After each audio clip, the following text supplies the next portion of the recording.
विद्यार्थी मित्रांनो, आज आपण आपल्या स्कॉलरशिप पुस्तकामधील शब्दसमूहाबद्दल एक शब्द हा भाग शिकणार आहोत. पुढे दिलेल्या प्रत्येक शब्दसमूहाबद्दल योग्य असणाऱ्या शब्दाच्या पर्याय क्रमांकाचे वर्तुळ रंगवा. इथे आपल्याला काही शब्दसमूह दिलेले आहेत आणि त्या शब्दसमूहासाठी योग्य असणारा शब्द आपल्याला शोधायचा आहे. पहिला आहे नेहमी घरात बसून राहणारा. तर नेहमी घरात बसून राहणाऱ्याला म्हणतात घर कोंबडा. म्हणून पर्याय क्रमांक 2 घर कोंबडा हे या प्रश्नाचे उत्तर आहे. प्रश्न 2 आहे पाण्यात राहणारे प्राणी. पाणी म्हणजे जल आणि पाण्यात राहणारे म्हणजे जलचर. पर्याय क्रमांक 4 जलचर.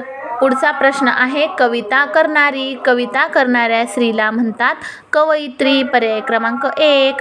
दुसरा आहे भाषण ऐकणारा. ऐकणे म्हणजे श्रवण करणे. ऐकणारा म्हणजे श्रोता. म्हणून पुढचा आहे घोडे बांधायची जागा. घोडे बांधायच्या जागेला म्हणतात पागा किंवा तबेला. पर्याय क्रमांक 2 पागा. 6वा प्रश्न आहे देव आहे असे मानणारा. देव आहे असे मानणाऱ्याला म्हणतात आस्तिक. पर्याय क्रमांक 4. 7 उंचावरून पडणारा पाण्याचा प्रवाह. उंचावरून पडणाऱ्या पाण्याच्या प्रवाहाला म्हणतात धबधबा. पर्याय क्रमांक 1. 8वा प्रश्न आहे दररोज प्रसिद्ध होणारे. दररोज प्रसिद्ध होणारे म्हणजे दैनिक. प्रश्न 9वा आहे स्वतः करावयाचा अभ्यास. स्वतः करावयाच्या अभ्यासाला म्हणतात स्वाध्याय म्हणजे स्वतःचा अध्याय स्वाध्याय. पर्याय क्रमांक 2. चा प्रश्न आहे पुढील प्रत्येक वाक्यातील ठळक शब्दसमूहासाठी योग्य असलेल्या शब्दाच्या पर्याय क्रमांकाचे वर्तुळ रंगवा. आपल्याला काही वाक्य दिलेले आहेत आणि वाक्यामधील काही शब्द ठळक केलेले आहेत. त्या शब्दसमूहांसाठी योग्य पर्याय आपल्याला निवडायचा आहे. पहिला आहे कृष्णा वर्देकर सुंदर चित्रे काढतात. चित्रे काढतात या शब्दांना त्यांनी ठळकपणे दाखविलेले आहे. चित्रे काढणारा. चित्रे काढणारा चित्रकार. पर्याय क्रमांक 2. दुसरा आहे माझे आजोबा खूप दानधर्म करणारे आहेत. दानधर्म करणारे म्हणजे दानशूर. पर्याय क्रमांक 4. तिसरा आहे नकुल आईवडील नाहीत असा मुलगा आहे. आईवडील नाहीत असा याचा अर्थ अनाथ. पर्याय क्रमांक 1. चौथा आहे आमच्या घरात देवापुढे सतत जळणारा दिवा आहे. सतत जळणाऱ्या दिव्याला म्हणतात नंदादीप. पर्याय क्रमांक 1. 5वा आहे सुगीला माकडांचा खेळ करणारे गावोगावी फिरतात. माकडांचा खेळ करणारे त्यांना म्हणतात मदारी. पर्याय क्रमांक 3. 6वा प्रश्न आहे शिकाऱ्याने शिकारीसाठी उंच माळा बांधला आहे. शिकारीसाठी बांधलेल्या उंच माळ्याला म्हणतात मचाण. पर्याय क्रमांक 2. पुढचा प्रश्न आहे पुढे दिलेल्या प्रत्येक शब्दासाठी योग्य शब्दसमूहाच्या पर्याय क्रमांकाचे वर्तुळ रंगवा. आपल्याला इथे शब्द दिलेले आहेत आणि त्या शब्दाचा अर्थ व्यक्त करणारा शब्दसमूह आपल्याला शोधायचा आहे. पहिला आहे प्रभातकाळ. प्रभात म्हणजे सकाळ. म्हणून याचे उत्तर आहे पर्याय क्रमांक 3 सूर्य उगवण्याचा काळ. दुसरा आहे अंगचोर. अंगचोर म्हणजे अंग राखून काम करणारा. पर्याय क्रमांक 4. पुढचा प्रश्न आहे उगम. उगम म्हणजे सुरुवात. नदीची सुरुवात जेथे होते ती जागा. पर्याय क्रमांक 1. चौथा आहे सारथी. सारथी म्हणजे रथ चालवणारा. पर्याय क्रमांक 2. 5वा आहे फितूर.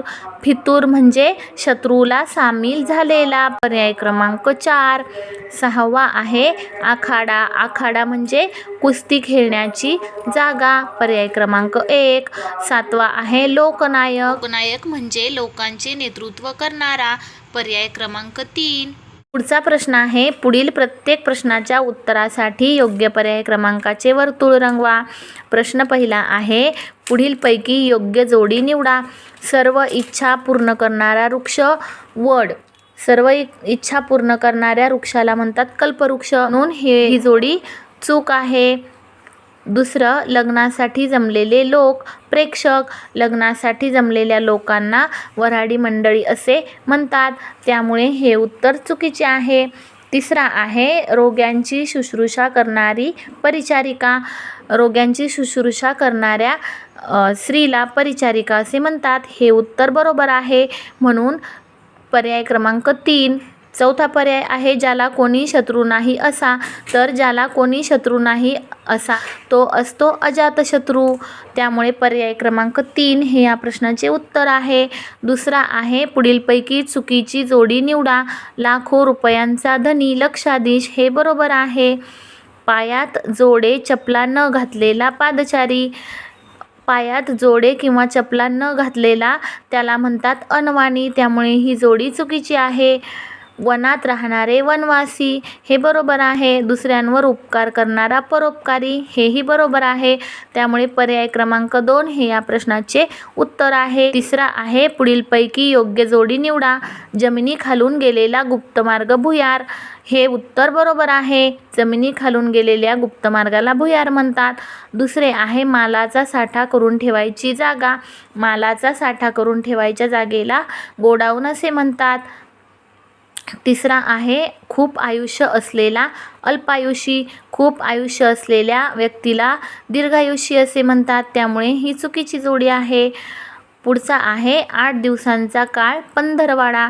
8 दिवसांच्या काळाला आठवडा असे म्हणतात. त्यामुळे ही जोडी चुकीची आहे.